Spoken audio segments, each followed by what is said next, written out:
from Morshead and I'm the director. I'd never worked with Kieran Hines before, but was a big fan of all his work, particularly Persuasion, which is I think probably one of the first things I really saw him in and thought, oh wow. Kelly I've never worked with, but I thought she was fantastic in They Kill Coppers. Obviously Kelly and Kieran, having played Langton and Travis 3 times already, have a very strong bond and fantastic chemistry actually between the 2 characters. In the books, they actually get together, Langton and Travis, but in the television films, they tend not to. They play a sort of will they, won't they game throughout. Sean Dingwall, who plays Lewis, I'd worked with before in Soldier, so long ago, I'm not going to say how long ago.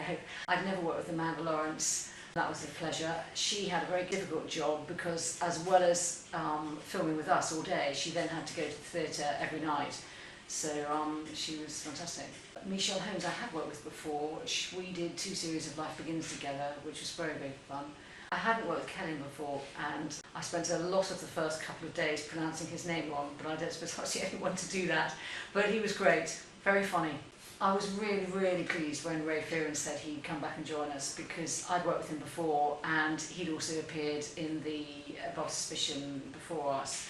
So it was nice to bring back a character who already had a storyline. We spent some time casting the James brothers, because obviously they had to have a sort of family likeness.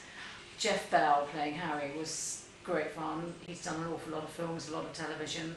He brought an extra dimension, I thought, to the part, he really did.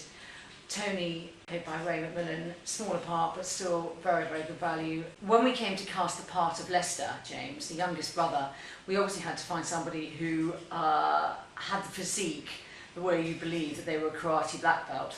Leo Gregory covered all those bases. There's a scene where he has to take his shirt off, and I think everybody was impressed. This year there was quite a young cast. Joanna, who plays Amanda, was at drama school, and in fact had only done 1 television role before she came to do this for us. And she was very, very good. She had to disguise her Scottish accent, which I think was jolly hard, but we helped her with that. Sean, don't be so mean. Would I do that? Kate O'Flynn, who is playing Jeannie, was again fantastic too. She managed to show the sort of almost psychotic side to the Jeannie character, particularly in the scene in the church where she has to give a speech, or rather has to say a poem. She's always playing an act, Jeannie, really. She's an actress, in fact. When Cherry, the producer, rang me to see whether I'd be interested in directing this, I was really pleased, because we hadn't worked together for a very long time, and in fact she was my first the last time we'd hooked up, so it was very exciting to see that she'd become producer.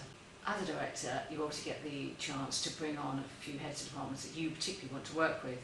Damien Bromley, my DOP, he's brilliant because his lighting is superb, he doesn't take ages to do it, and he really cares about the way people look and making everything feel real but slightly heightened as well, which is perfect for this. But I also had a lot of my crew who were sort of long-term Linda LaPlante employees, and they were fantastic. Everybody jammed. It was a very, very happy shoot, which I think makes for a better film. It was interesting working for Linda. I'd never met her, but I'd obviously heard a lot about her and was a huge fan of Prime Suspect and Trial and all the other shows that she's done. She's very vivacious. It's obvious that she was an actress in her former life. Great fun, lots of energy. I think that's the thing you really remember about her, loads and loads of energy.